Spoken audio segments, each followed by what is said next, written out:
All right, so tell us how you got disabled. Well, it starts probably from 1994.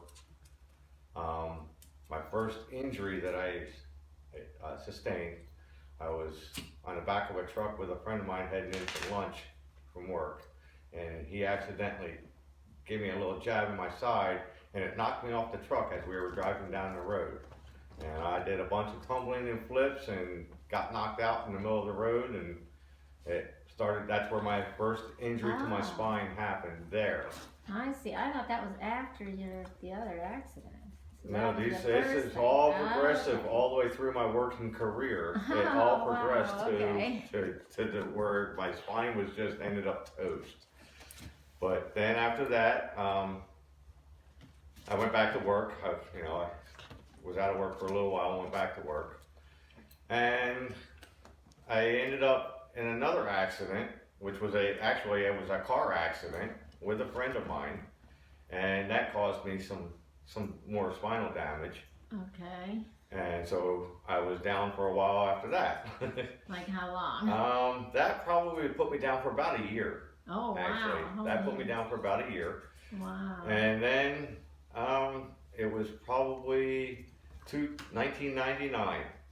I was at my job and I was working for a nursery distributor company.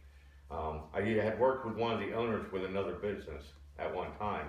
And so I was the only guy that they had hired. I was the guy that did everything. Oh, I was the truck driver. I drove all around the state of Florida picking up all the plants that we bought to sell to whoever. And me and the other owner were loading the semi up one night, and I had grabbed a probably 250-pound potted palm tree, and grabbed it, lifted up to set it onto the tailgate of the semi. And it was kind of a little bit wobbly, and I yelled for him to grab it to stable it out, and he didn't grab it in time, and it came over and caught me in the side of the head, and it literally knocked the disc completely out of place in my neck. Ew. So that put me down for about another year and a half. Oh my goodness. Because that was something they had to do surgery on to put back in. They were going to. I was like, no, you're going through my neck. You're going to cut me open through my neck. No, no, we're not going to do that. I'll just deal with this. And so I was out of work for about a year and a half after that. And I started feeling better enough to get back to where I wanted to be again. And in the meantime, I was working for Easter Seals, taking care of Down syndrome adults and other disabled, adults that had, mental issues and stuff.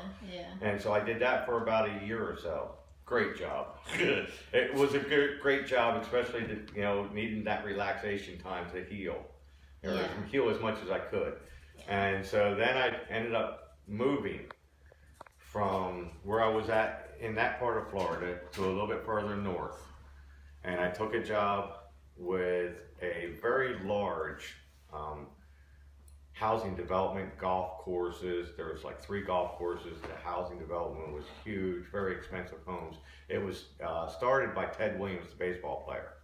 Okay. He had bought all the land and everything, and he created this retirement community for people who had money. And so I worked there, and I did probably almost 30 miles a day walking on my feet, weed eating, edging, blowing off the streets, but it was 9 hours every day of walking. And how old were you at that time? And at that time I was, what was I? That was, I want to say 37, 38, about there. And so it was about a little over 2 years after I had started there, is when I did the final toast to my spine, where it literally put me down to where I couldn't even use my legs hardly anymore. And that was lifting up a steel gate that weighed about 300 pounds on our trailer. And I didn't have anybody there to help me because they were all finishing up the blowing off of the streets and stuff. And it was towards the end of the day. I wanted to get this all loaded up, trailer all loaded up, go down the road, pick them up at the end of the road, and we can head to the shop. And as I was lifting the gate up, and I was doing a deadlift, lifting it up, and as I got it almost up to the top, something just went in my spine, and it literally came back down on top of me. And that's where I was done. I mean, I didn't realize how bad it was. I was able to wiggle my way out from underneath of it, and I kind of rolled off to the side of the road, laid there for a little bit, kind of trying to, you know, get over what I was just went through. And I was able to get up into the truck and start the truck up and drive down the road, pick them up, dragging the gate. Oh. Because it wasn't going nowhere after that. And they picked up the gate, and then we went into the shop, and nobody said anything, you know, because we didn't really, at that time, didn't even care. But we went to the shop, and it was the next morning. I woke up, and I wasn't feeling too good. And so I just like kind of eased my way out of bed, kind of slowly walked out into the living room and called my boss and let him know, I'm going to be a little bit late this morning. And as I was on the phone with my boss, letting him know I was going to be late, I sneezed. And when I sneezed, I hit the floor. My legs went completely numb. There was no more feeling. And I just laid there on the floor, done. Whoa. And that's when I ended up going to the doctors and having all kinds of stuff, x-rays and MRIs and everything taken care of. And that's where I was totally done. He's like, you're never going to work again. Wow. You're just never going to be able to do this, any kind of, you know, work. Because if you do, you may end up in the wheelchair, you know, within a year or two, you'll be in a wheelchair completely paralyzed. Because we can make some adjustments on you to help you, but you're going to be getting therapy, physical therapy, probably for the next year or so, to try to get yourself to where you can function somewhat, you know, normal. Wow. But So did you call 911? You're laying down well, on the floor? well, yeah. The person I was living with at the time had contacted 911 and had the Okay. paramedics come pick me up and take me to the hospital and Wow. stuff.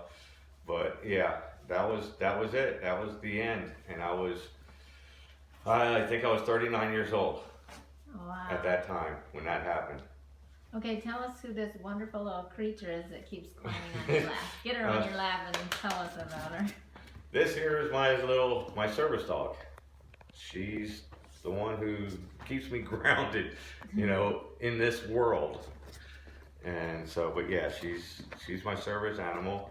She's been with you how She's long? been with me almost 2 years now. She'll be 2 years old actually on the 21st tomorrow, or Okay. 22nd tomorrow. And the dog you had before? And I had a service dog before I got her. I got her in, I want to say 2005, 2006, just before everything went bad for me as far as physical condition. Oh, so she wasn't actually No, a service she wasn't, because she was like her, but actually a little bit younger than her, Oh. and so she was still a puppy.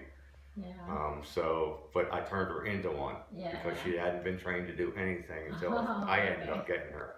Oh, But I had her, and I trained her to do stuff for me. She was able to Okay. pick up things. If I asked her to go get something on the table, yeah. she would be able to actually go get it. Oh. And so I actually had her trained to where she would actually get the mail, Oh, wow. because I kept the mailbox Do at you it. have Ziva trained to do all that too? No, not. Oh. It took me almost 5 years to get Duchess to do that Oh, stuff. I see.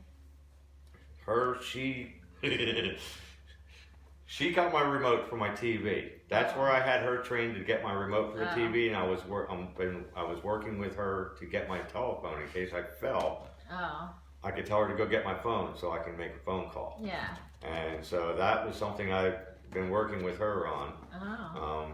She broke a couple of phones. Oh, dear. Yeah. She chewed up a couple of remote controls too, you know. She just didn't, you know, wasn't sure what to do. She'd bring it to me, but she didn't know that she couldn't bite into it and chew Right. on it or anything like that. So she really gripped down hard on it stuff. Oh.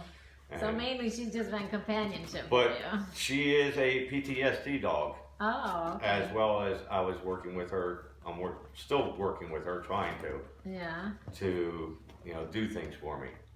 You know, so Uh-huh. it's going to take time. You know, Yeah. I can't afford to pay $25,000 and 2 years of time to have her where she, you know, could do anything I ask her to do right away. Yeah, but now you don't need it But- so much. Well, no, I don't need so much as, I don't need her for getting anything for me physically, Right. but I still need her, you know, to Sure. help me with my PTSD. Oh, I still sure. have some of that. Oh, okay. It's been slowly being taken away. The Lord has Okay. been taking that away from me as well. Oh, good. He's keeping my anger to where I don't get angry, even in, other than, a really bad situation is the only time I've really gotten angry, which hasn't been, but maybe a couple of times in the last probably 20 plus years. Oh, good. So, but she still, she knows when I'm a little bit down.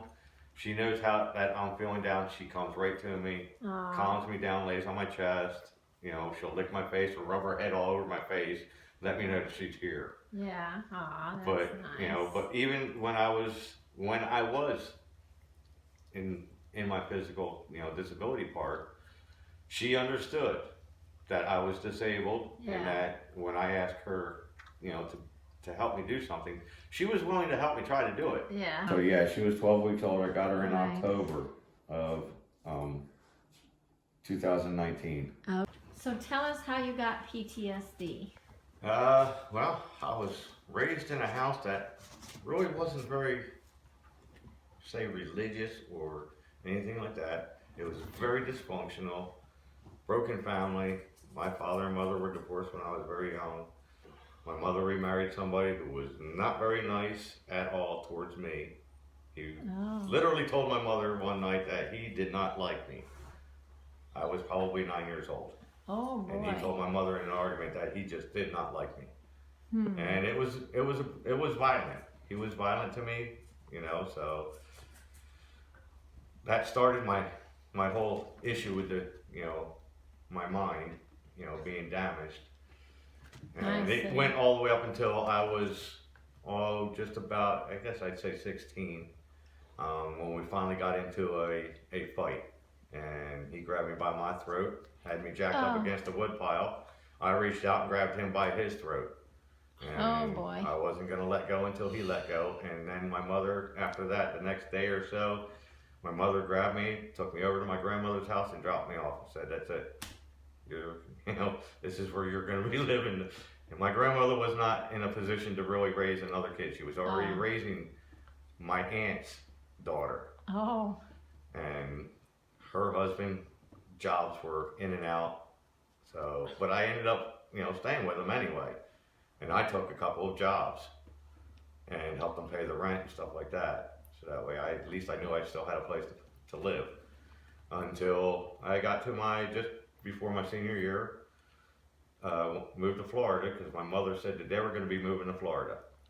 And she asked me if I wanted to go to Florida. But I had to go back to school because I dropped out of school just before the end of 11th grade. I quit school. And what state were you in? And that was in Pennsylvania. That was in Philadelphia. Pennsylvania. Oh, okay. Yeah.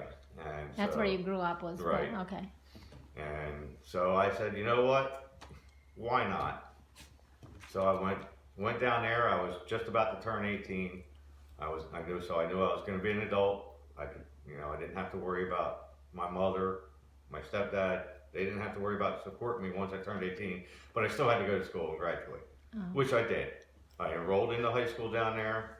I did half a year of high school, and I had enough credits to graduate in a half a year.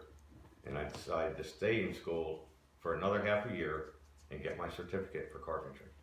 Oh. So I did all that. And then within a year after graduation, that was 1988. And within a year, I had decided to join the military. Okay. And that's when I joined the Army.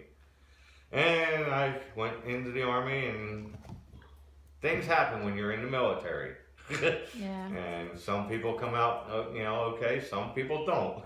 I just happened to be one because I was already going in with issues. Yeah. I came out with issues that were even worse than when I went in. Okay. So PTSD was really heavy when I got out. Oh. So when I got out, I wasn't happy. Yeah. I was not a happy camper. Oh. I started doing things that, Okay. you see a lot of people, young people do, but I didn't care about life. I didn't care about myself. I got into drugs, alcohol, and I got into trouble with the police a few times. Nothing really major. I had a couple of shoplifting charges, and then I had my driving on suspended license a few times and stuff like that. I did a little bit, not a lot of time in jail, but I did enough. But when I got out, the last time I went to jail, for driving on my suspended license. When I walked out of there, I said, "You guys will never see me again." And I've never been arrested since then. Oh, good. Yeah. Until now. Tell us about your religious upbringing. It was pretty much zero. My mother kind of used the churches and stuff like that as babysitters when she needed them. Oh. And so when she needed to drop us off at a church, she would drop us off. She'd sign us up for like a choir at a Methodist church. We went to a Methodist church that was down the road. She signed me and my sister and my younger brother up in the choir. And then that way she could just drop us off and she can go do whatever she wanted to do. Okay. And so that was the religious experience that I was, raised in. It was just a babysitter to kill time, until she came back to get us. So how did you find out you were Jewish? Well, and all that? I want to say 31 years old. My brother's girlfriend was working with a girl at a store who was a Jewish woman, and she wanted to introduce me and her. And so I ended up meeting her and her mother. Our very first date was at my brother's house with her mother. Okay. So it was chaperoned. Okay. And so we sat for hours talking. Her mother, very nice lady. She was a special education student, or teacher, which worked perfect for me because I grew up as a special education student with dyslexia and learning disabilities. That's where I spent my school. That's why I had trouble in school as it was. Oh, I see. And so, I ended up dating her for probably 6 or so months, and she took me to synagogue. Okay. Where they went. And that's how I ended up in Judaism. And my first real connection to where God was. It's not that I never believed in him. I just thought with everything that I just gone through all the way up in my life to this point, where was he? That's what I always thought, I was like, I have to do things, I have to do everything by myself. I always had to do things for myself, take care of myself, and all that. But when I went there, something just hit me. It was making sense, what they were speaking about in the Torah. It was starting to make sense to me, what he was, who he was, and what he can do. And so I started going every week, going to Shabbat every week. Started taking classes in the middle of the week to learn Hebrew or to go, to learn everything that I could learn. Yeah. And so that's where that ended. And I never stopped after that, even though I was no longer dating her. Right. I never stopped. Okay. I kept going, and I kept trying to learn. Kept trying to build my faith up in God. I didn't necessarily understand Christianity because the way it was given to me, it was a babysitter. It wasn't, it wasn't really a religious experience. It was just a babysitter for me. Yeah. But this was something tangible. I could wrap my hands around it and try to learn it and know who God was. Yeah. And that's where my Judaism came in. And as far as knowing who I was as a Jewish person, I didn't know I was Jewish.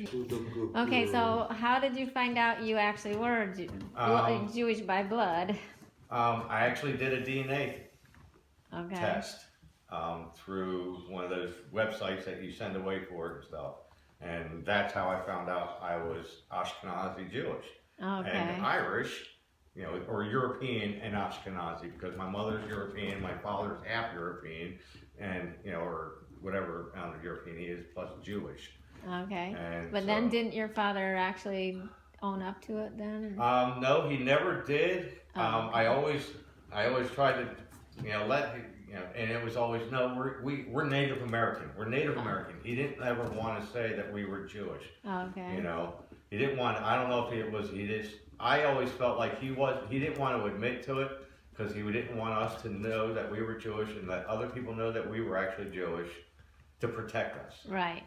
Because where we lived, it was, anti-Semitism is not very, That was in Philadelphia? No, in Florida. Oh, in Florida. Yeah, in Florida. Florida, anti-Semitism was, you know, even back in 2001, it was, we used to have a sheriff sit in our parking lot almost every Shabbat because there was threats called into our synagogue.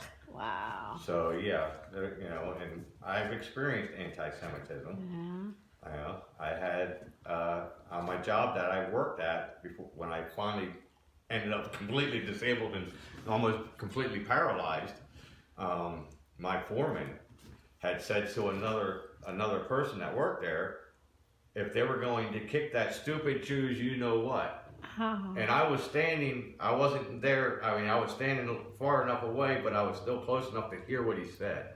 And there was the guys on the crew and all that heard what he said too, including my half-brother.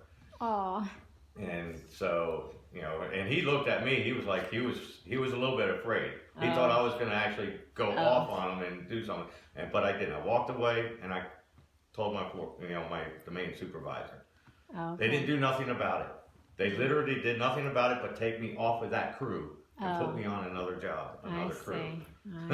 Wow. So I faced anti-Semitism then, even before at the synagogue that I went, before I moved up to take that job. Oh. So, you know, I knew what it was like. But my dad was a Christian. Okay. He found Jesus. Oh, okay. And so, and that's where my conversion almost started, was with him though, on his deathbed. Oh, I see. And that's because when he was dying, he was in his house and I was his caretaker through the hospice system. That's right, you told me that. Yeah. And so a day before he passed away, he called me, he asked me to come into the room, and he told me that he was going home tomorrow to God. He said he was going home tomorrow. But the day before that, I went in there one night to check on him. I thought I heard him call me, so I went in to check on him, and he was laying in his bed in almost a fetal position. And this man had cancer throughout his whole body. He couldn't move. He literally could not physically move. It was that bad. He weighed about 70 pounds. He used to weigh 250 pounds. Oh, wow. And a year later, he was down to 70 pounds. Wow. But he was laying in his bed in a fetal position, staring in the corner of his bedroom at the doorway, with his arm raised up in the air like this. Yeah. And I walked right up to him and asked him, "What do you want, Dad?" He never said anything. His eyes didn't even move. He didn't blink, nothing. He just stayed staring at that. And when I walked out of the room, I just was thinking, what was he looking at? What was his arm raised up to? And when he called me in the next day to tell me that he was going home, it kind of clicked. I didn't completely grasp it, but it kind of clicked. I believe that Yeshua was there. Yeah. Telling him. So this was before you were disabled? Yes, this was. And was it? No, this was after. This was actually after. Oh, you were already disabled. Yeah, I was already disabled at that time. Yeah, this was in. So how could you take care of him then?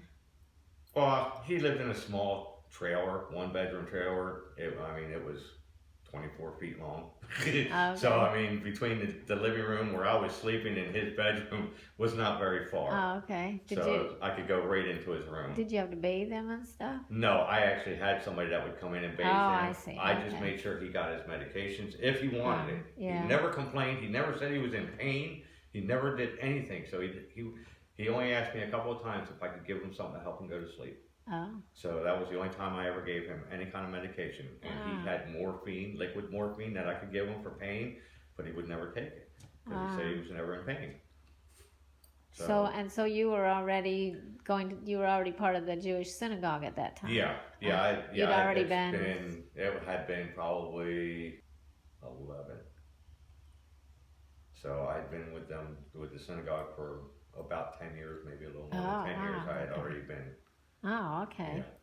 So that started to make you think something. Yeah, there was something more than just what I was already, being taught and had already been taught and was learning still. That maybe there's something more. If this man who could not lift a finger, literally lift a finger. Oh, right. He's raising his arm, looking at the corner of his room. Wow. And not blinking or saying anything to me when I'm talking to him. Oh. there was something there that I couldn't see, but he could. Yeah. And that's where I was thinking, years later, I was thinking, what was it that he was looking at? Yeah. Huh. And so I just, but I just kept practicing my Judaism because I couldn't explain what was going on. Yeah. So I just kept believing what I was believing, practicing what I was practicing, and, just continuing with my faith that, that I knew. That was the only faith that I actually really knew my whole life. Yeah. Was during that whole time. Yeah. And so, as of today, or as of 2 years ago, or I guess it was almost 2 years ago, basically it was almost 20 years that I spent practicing Judaism and living the faith of Judaism. Yeah. Okay, so tell us what your days were like as a disabled person, everything you went through every day. Well, lots of pain, trouble, just basically hardly able to get up out of bed, having to constantly, stretch my legs, get some circulation, or try to get the circulation going, and the muscles to, work as much as I could. Yeah. And that's when I had, after my dad passed away in 2011, is when I moved here to Alaska. Okay. From Florida. I was like, okay, my dad's gone. My mom, she's got somebody that she's taking care of. My family, my brothers, my sister, they all got, husbands and wives. They're all good. I don't have anything but my little dog. Yeah. And that was Duchess, who was my service dog. By then, she became my service dog, where she was trained to where she would do stuff for me. And I moved up here to Alaska. Okay. And I lived in an apartment down in Palmer.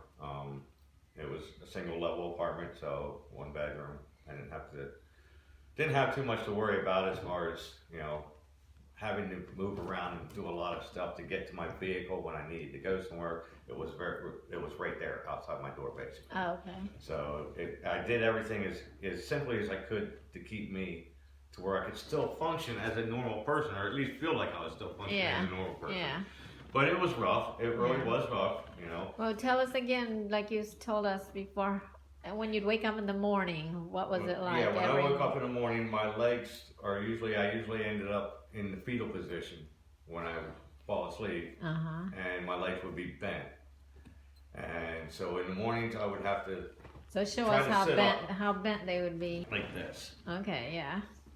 And so when I woke up in the morning, I would have to try to move myself down to my legs and literally grab my legs and try to straighten them out. And when I would do that, the pain would bring tears to my eyes. Oh, it hurt so bad just to straighten my legs out. Wow. And bring tears to my eyes. And that was every morning. And that was every morning. Wow. And your dog was always by your side during that. She's always there. Yeah. She is literally always with me. So how long did that take you to get them straightened out enough to get out of bed? It took me about an hour to lay in bed after I got them straight. It would take me about an hour to get any kind of decent feeling into them. How did you do that? Did you have to rub them, or? Well, no. I would just lay there and I would slowly move my legs back and forth. Yeah. I would bend them a little bit, not too much because of the pain. But I just laid there and just moved my legs to try to get the circulation starting in my feet and to get up to my waist. Eventually to where I slide them off to the side of the bed. Oh, wow. And sit myself up. Yeah. And then how long did it take to put them in those braces? And that would take probably 5 minutes a piece. To get the braces on. Oh, so that wasn't so bad. No, putting the braces on wasn't as bad. Did you ever try to walk without them? If I did, I would. I always tried because I tried to keep my muscles from going into atrophy bad to where I wouldn't be able to walk, period. Right, yeah. So there would be times that I just didn't put them on, and I would force myself. And I would slide. I would literally slide my feet across the floor in small sections, little bit by little bit, to get me where I wanted to go. And I had a 4-legged cane that I was able to use to keep myself balanced enough where I don't fall over. Yeah. which, you know, sometimes I would even go without that. And Oh, wow. it didn't always work out well because I have fallen so many times because really? because I just wanted to try to walk without anything and try to keep my legs, get some, you know, strength going into them because my muscles were just being eaten away. Since all this has happened, I've been able to gain some weight back because I used to weigh 175 pounds. And I dropped down to 136 pounds in less than a year. Oh. And I didn't know why. And it was because I was getting worse. My spine was getting worse. My legs were getting worse. And so I was losing weight, even though I was still eating my normal meals. It just wasn't doing anything. I couldn't. It was just being burned up. Whatever I was taking in was just being burned up. Just to keep what I had going. Yeah. So that, you know, and like I say, you know, most Jewish people that, you know, who know anything about Yeshua will say that, yes, he was a great rabbi. They just don't have the scales off of their eyes, whereas my scales had fallen off. Yeah, now tell us about that, how that happened. Well, that was a hard day or time, because it's been probably 3 or 4 days, maybe 5. I had just lost my little one, my little Duchess. Yeah, the little and dog. And we'd been together for over 15 years. Yeah. And I just lost her. And I was like, I almost lost her a year before that. And I just cried out to God because she was nowhere to be found, and it's the middle of winter.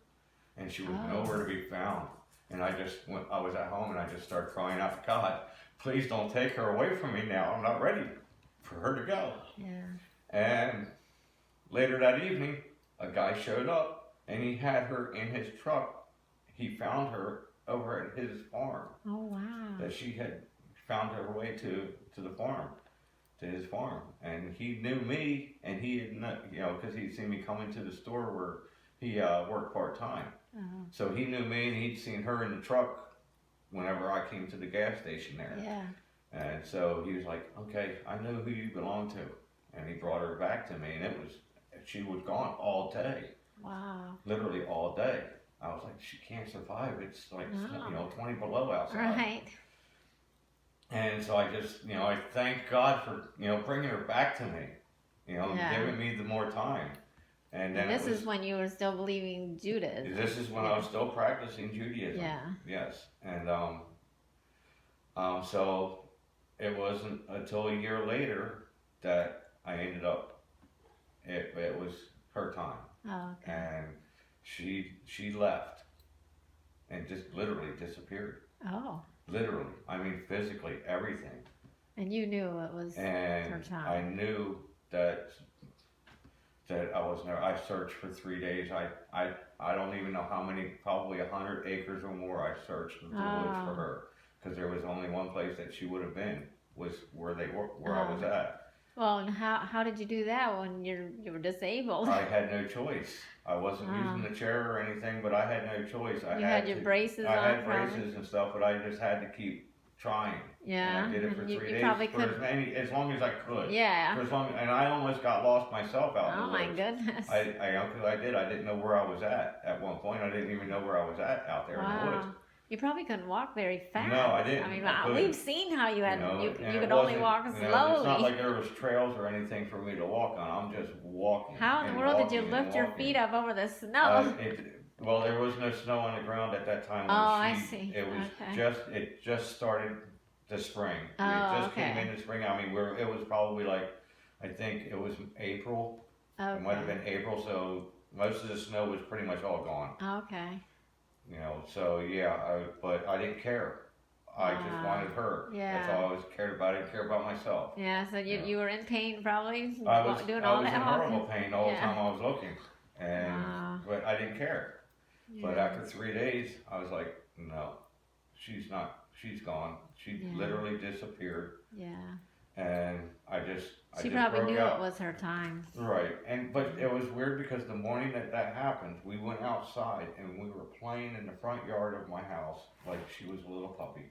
Oh. She was jumping and running and stuff like that with me. You know, I'm sitting there on my swing, and she's just, you know, playing with me, running around in the driveway and stuff, and jumping up on me. Oh, wow. It was like, you know, she was a puppy still. Huh. And I went to a friend's house that afternoon, and of course she's going with me. And the next thing you know, we're standing in the front yard. I'm getting ready to leave, and you know, she's probably 20 feet away from me with his two little dogs. Oh. And we just looked at each other. She looked directly at me. I looked directly at her, and I was just getting ready to call her over to jump in the truck. And I turned my head to start talking to my friend. And when I turned back to call her over, she was gone. Oh. And that's when we just went straight to where, to start looking right then and there. And she was nowhere. I mean, Wow. there's no way she could have moved that fast. Yeah. Oh, I Not see. even from him. You Yeah. know, he could. Oh, yeah, 'cause you know, he could run. walk, go around and walk. You know, and there was only one way for her to go. She nowhere. Oh, my. Literally disappeared. Oh, my. And that's when I went home and I was just crying out to God. You know, I was heartbroken. Yeah. I spent 15 years with this Yeah. this creature, you know, that Yeah. I was blessed with. Right. And she was gone. And I'm like, I'm just praying to God, asking him, you know, don't do this. You know, don't take her away from me yet. I'm not ready yet again. But there's nothing I could do. I was like, I need your help. And next thing you know, I'm on my phone. And I'm calling churches. You know, because that's all there is here. You know, there's no synagogue. Even, you know, Oh, yeah. the Jewish Community Center that's in Palmer now was not here. Oh, true. Yeah. So I'm just calling churches, trying to reach out to a pastor, a minister, or somebody that was willing to talk to me. Yeah. And nobody would answer the phone, or they just didn't want to talk. Huh. Did you try Anchorage, the synagogue in Anchorage? I did, but Rabbi Greenberg wasn't around. Oh. So I just gave up on that. There. But you lived like more than 2 hours away from Anchorage. Yeah, it's a 100-mile drive. Yeah. But so I was like, I gotta find somebody that can help me, that can, you know, at least talk to me. So I just went online, started looking up, I was like, well, I knew of a family down here that were Messianics. They weren't Jewish, but they practiced, you know, Messianic Judaism. Yeah. And so I was like, let me see, and I typed in, see if I couldn't find their phone number and stuff. And so I typed in Messianic, you know, congregations or anything, and the Matsu Messianic congregation popped up. Oh. And so I was like, okay, let me, and I was like, and then I see the phone number, I'm like, this is in New York. Oh. And I'm like, okay, well, let me call just to see, you know, Oh. I'll call, you know. Yeah. I don't know how it got Matsu into a New York phone number. Yeah. So I'm like, oh, let me call anyway. And that's when I reached out to the Matsu Messianic congregation, and I called you. I ended up talking to you. Yeah, it was me. And then you got me to talk to Pastor Glenn. Yeah. And So. and Yeah. it was Pastor Glenn. He came up. He drove all the way up. Yep. Here's Pastor Glenn.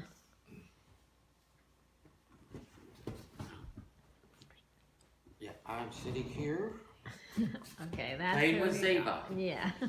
keeping Zeva busy.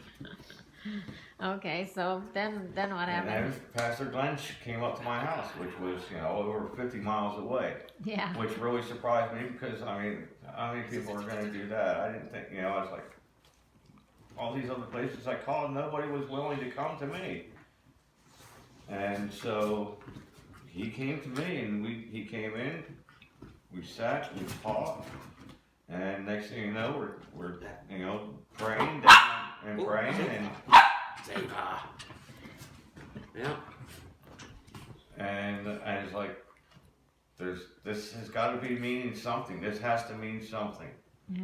And I said I would accept Jesus. I would accept Yeshua as my Messiah, because there has to be something more, and he must be it, because everybody says he is it. So it's got to be this. It's got to be the answer to what I'm looking for. Yeah. And so I accepted him. I accepted Yeshua at that day. Yeah. And I'm not saying it was easy. Knowing my background, Right. knowing what I was taught, it was a struggle. Oh. And it was a real hard struggle to make that choice because I was feeling like I was betraying, you know, my family, my Jewish family. Yeah. But I was like, all I could do is just pray and keep praying. And I did. And things started, I never had dreams since I was a boy. I was 10 years old. It was the last time I had a dream that I could even remember it was a dream. And I was being chased by a red dragon. Oh. And I thought about that. I was like, well, what's the symbol of the red dragon in Scripture? It's Satan. Yeah. Satan is the red dragon. And that was when I was 10 years old. I was in a dream being chased by a red dragon. And I woke up before he could catch me. I just thought back to that time. It's like, there was a reason for me to wake up and for him not to be able to catch me. Yeah. Things are playing out that I couldn't explain. I didn't even understand.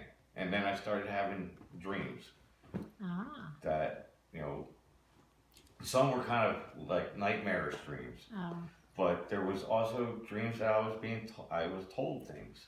Oh. And I didn't necessarily pay much attention to it, because it was like, that could have been anything. Because I could say I could remember one dream where I was walking down a path. It was like the woods were all, and it was me and a bunch of other people. We were walking down this path. We weren't like in formation of any kind. We were just walking towards this place, and we came across a group of people that were in robes. There was one main robe guy. You couldn't see his face. Hello. And then there was it looked like a choir of others in robes, and it was 140 of them that were sitting like a jury box. There was 140, and I was being asked questions by the main person in front. I couldn't hear what he was asking me, but I was being asked questions. And he turned to like the jury box, and he said, "In or out?" And the answer came back 100 to 40. 100 people said you're in. 40 said you were out. So I ended up being led in by a servant, some kind of servant, into wherever this was, where I was. It wasn't like all shiny and bright. I was like brought into like a pizza parlor. And I was told that this was my place. Oh. So that was like one of the dreams that I had. I don't know anything about this kind of stuff. I didn't know what to think. I just never had dreams like this before.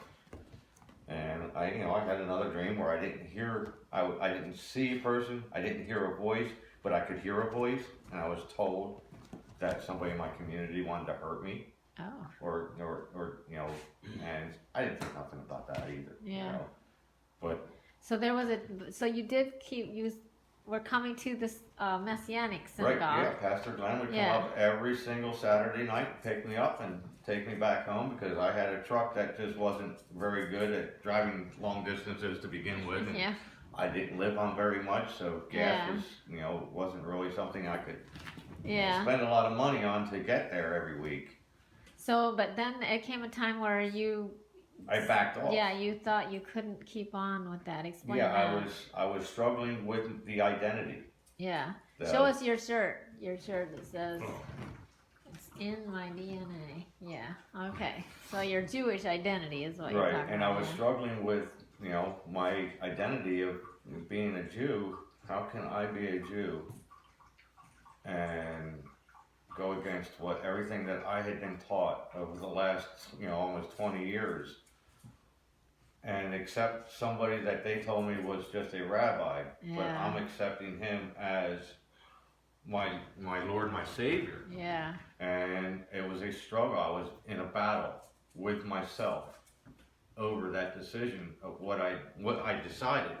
I never denied him of being the Messiah, Oh, okay. but I still struggled with of my identity of being a Jew and going against my brothers and sisters that were Jews, in Judaism. Yeah. How can I then, how can I betray them Right. with this? And it was, that's when I started getting sick.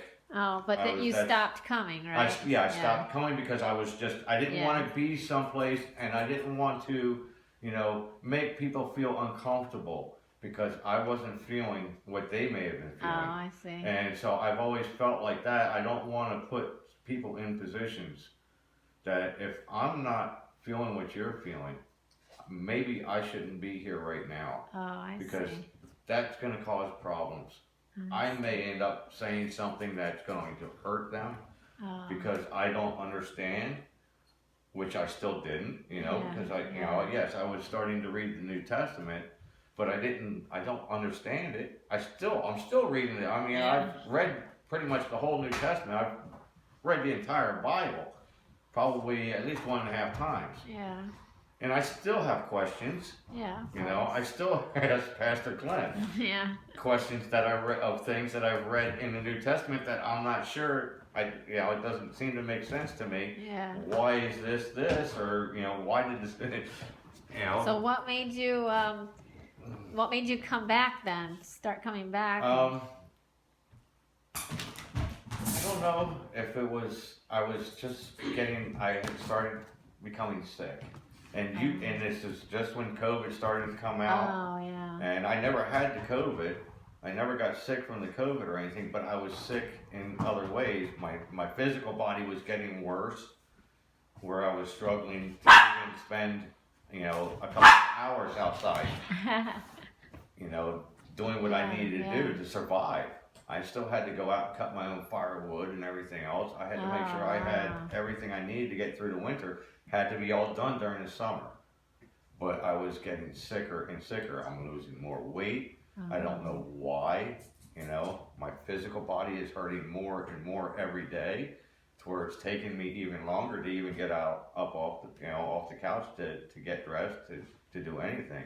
I mean, it was days that I spent 3-4 hours before I could actually had any kind of, movement to even get up and go outside, to even take, to do what I had to do outside. Yeah. And so, it was getting less and less. My time outside was less and less because of my physical health.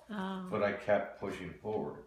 I just knew I had to. And I just started praying, asking, I need to know something. And that's when I found out that you guys had left. And went to Oregon. And I was like, how am I gonna get through this now? I have nobody here now that I, could go to. Yeah. And I didn't have the resources as far as, even I couldn't go online. And if I could, every chance I got, I would go onto the YouTube and I would watch one of the recordings of one of the sermons as often as I could, because it would cost too much money in my data package. So I couldn't just sit there every week and watch it. I had to, take care of what I had to take care of. I couldn't spend the extra money on my phone to be able to watch everything every single week, and then to be able to go, online and actually, talk to you guys. Why this is going on. And it wasn't until till my incident that I'm dealing with now, my new trial and tribulation that I'm going through, and I ended up back down. I had to leave. I had already planned to sell the property. Okay, so you're talking about how when you came back, what made you start coming back then? Well, like I said, I was getting sicker and sicker, and it was harder and harder for me to do the work that I needed to do, and I was trying to take care of, a puppy basically, and train a puppy at the same time that I'm trying to get myself. So you had just gotten her? She was, let's see, just under a year old, about 10 months old. When I started to go back online, and okay. started trying to, listen to the sermons and Okay. stuff. And so I'm dealing with her. Right. My health is getting worse and worse. I've been going to the doctors, trying to find out what's going on. Can't figure out things. The most I was getting was my liver enzymes were all over the place. So, Oh, wow. things just weren't working. Yeah. And then my physical condition was getting worse. My discs are falling apart. Oh. And more, bulging, herniations are happening, compressions are happening to where, my nerves are being crushed in my spine. So it was just getting really bad. Yeah. And so I knew I can't keep doing this. It's just not going to happen. I'm getting to the age, I'm almost 50, I'm going to be 52 years old this year. Oh. So, I'm at 50 now. When this is Wow. all going on, I'm 50 years old, and I thought you were a lot younger than that. Wow. I'm just gonna put the property up for sale. Yeah. And move back to town. That way I'm close to everything that I can, need Yeah. to help me get through what I have to get through. My Yeah. doctor's closer to me. Sure. Hospitals are closer to me. I have people I can, get in touch with here that are close to here to me, to where they could just come over to me Oh, yeah. and stuff. And so I ended up getting down here, and And then we came back and. that's when I found out, because I was, you guys were still gone, Oh, okay. and that's when when I'm back, I get down here and I'm like, okay, well, I'm gonna use data this week, and I'm gonna watch the sermon.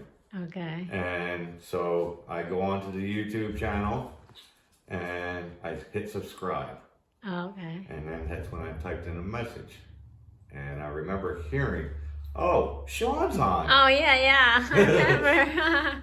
And so I left a couple of little things there, Yeah.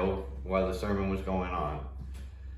And so I was like, and that's when I tried to get in touch with you guys down there. Yeah. To see if you were going to be coming back. Right. I could, really use a place to go. Yeah. To be in person, because I'm not good with technology. I don't like, I wasn't Yeah. a big fan of this COVID. I know, none of us. Not being around people and stuff Right. like that stuff. So it's like, I just want to hope you guys are coming back.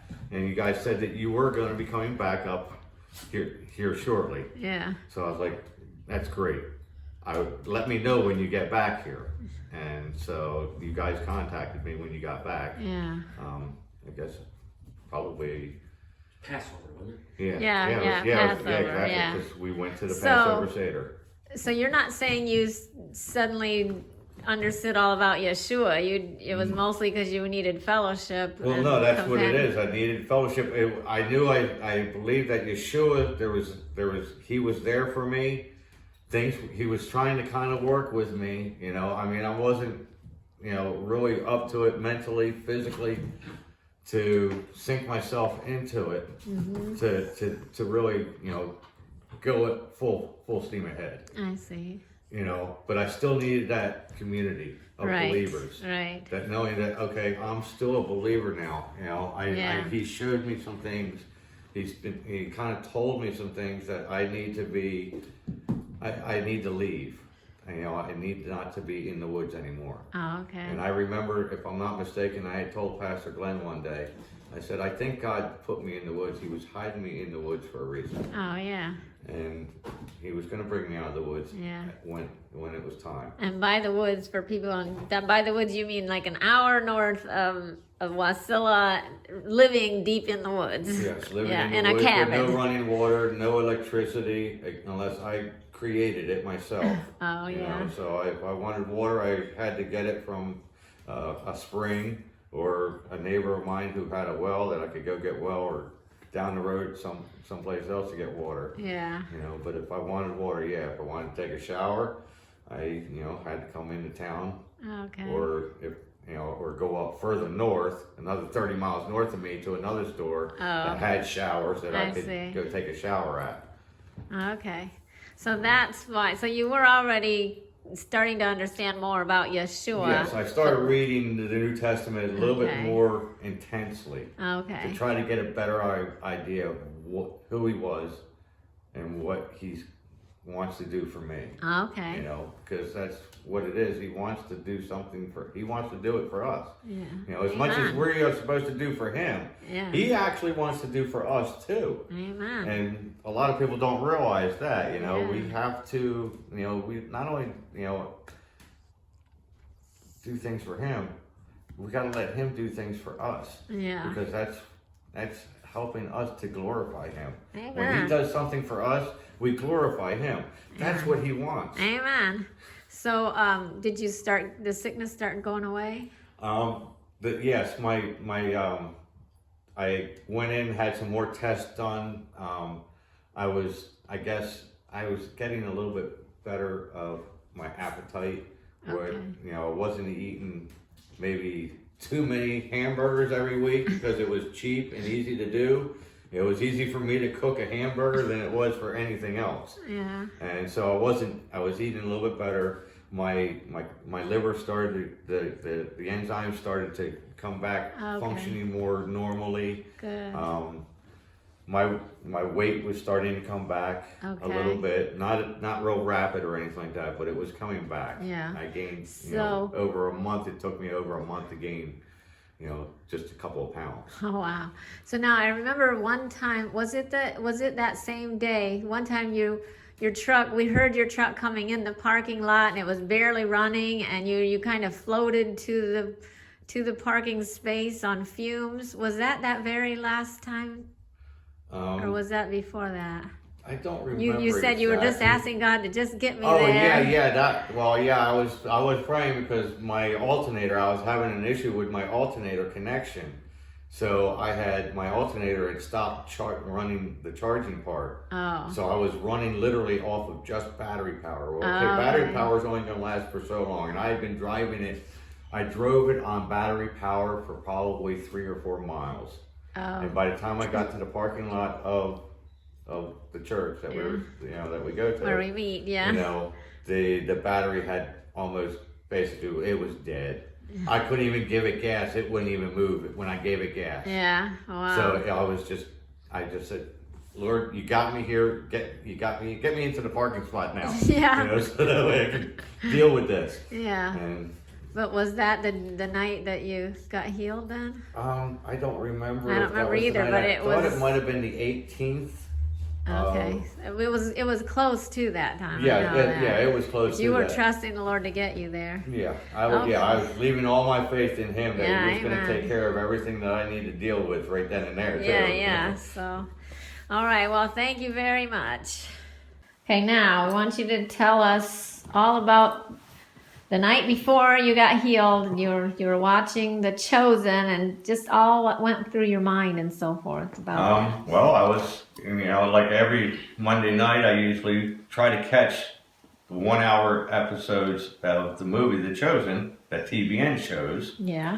And so that specific Monday night, I was watching The Chosen, and they had gone through, you know, they flipped back to Moses in the desert with the snake on a stick, you know, all that stuff. Oh yeah. That was the part of the movie that they were showing that night. Yeah. And Yeshua brought Nicodemus, the Pharisee, back to that time. Yeah.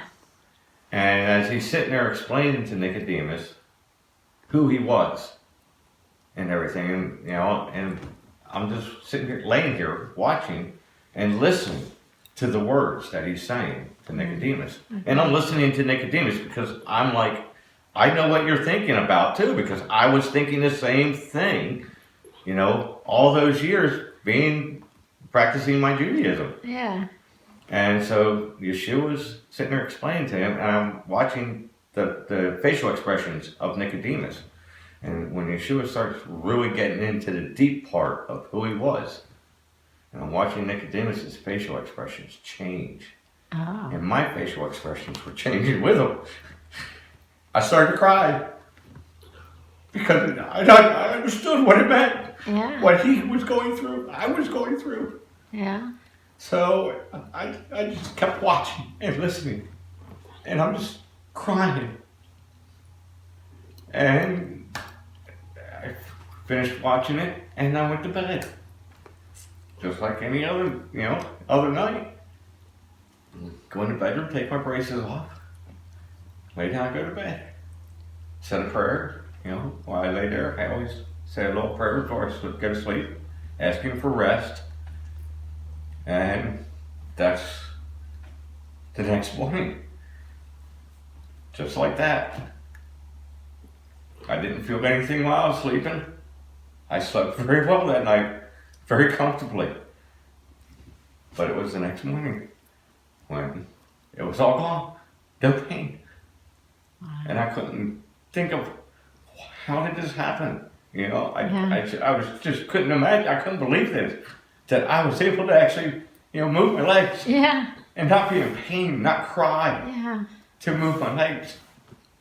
And then jump out of bed and go outside and run around, which I hadn't done in, almost, 14 years. Yeah. This last time I was able to run. And I'm outside running around, and I got the dog out there, she's out there with me. And we're out there running around in the parking lot, and I'm start grabbing that cinder block. I'm like, I was healed. Yeah. Yeshua healed me. And all I could do was just thank him, raise my arms up to him and just thank him for what he did. Amen. Because I thought I was going to be like that my whole life. Yeah. I was expecting, doctors were expecting it. Yeah. Even my own doctor.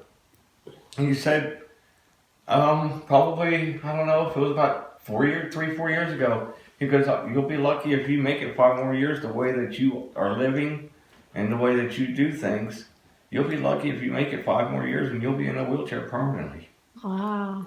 And I said, well, I figured that much too. That's why I built a wheelchair ramp at my cabin for me. Yeah. Because I was preparing for the worst. Yeah. So you did use wheelchair sometimes for something. Yeah, whenever I it didn't matter if the braces were on or not. Some days the braces being on, it still didn't matter. I just had to sit and just wheel myself around the house. Yeah. So was that normal to have a good night's sleep, or did you usually go to bed in pain also? Well, I always went to bed in pain, and it would take me sometimes, hour and a half, 2 hours, sometimes even to go to sleep. Oh. But I would lay there and just keep asking the Lord to give me rest. Just give me rest. Let me sleep. But that night you went right to sleep. But that night I just went right to sleep. Wow. Wow.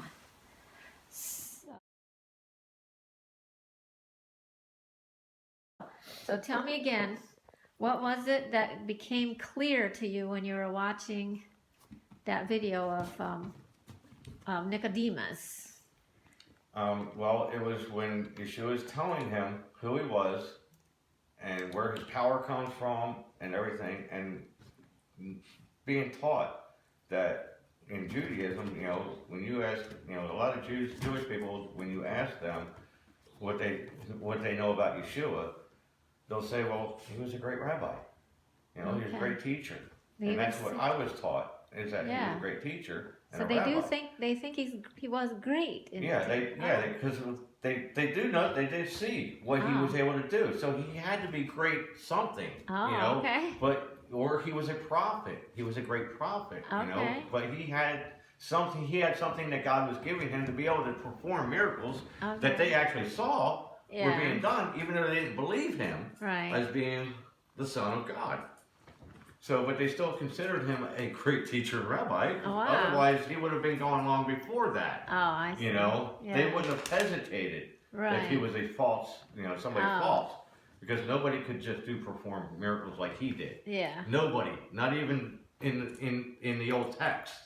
People didn't perform miracles like he did in the old text. Yeah, so that's why they had to see that fact. Yeah. And that's where Nicodemus was starting to understand the same thing. And that's where I was like, I was there. I sat and I know exactly what Nicodemus is thinking. And, how was this possible? But you couldn't deny it.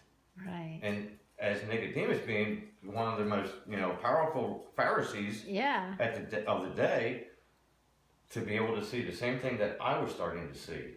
Okay, yeah, he would have been a top teacher. He was. Top rabbi. He was one of the most respected rabbis or Pharisee, basically in Israel. of the day. Even in the Jerusalem. Yeah, even in the Sanhedrin, probably. Yes, he was. The Sanhedrin respected him above probably almost anybody else. Yeah. And so just watching him start to realize that he is sitting there literally talking to not just the Son of God, but to God himself. Okay. He couldn't deny it.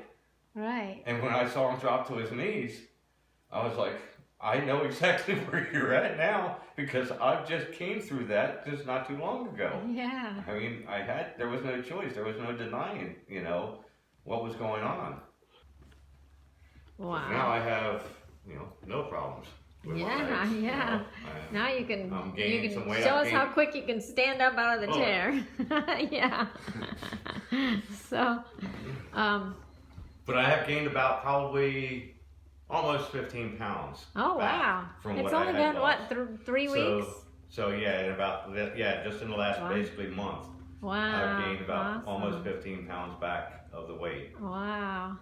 The muscles are still, they're still working. Yeah. Tell us, you pulled a muscle in your. Well, yeah, I did.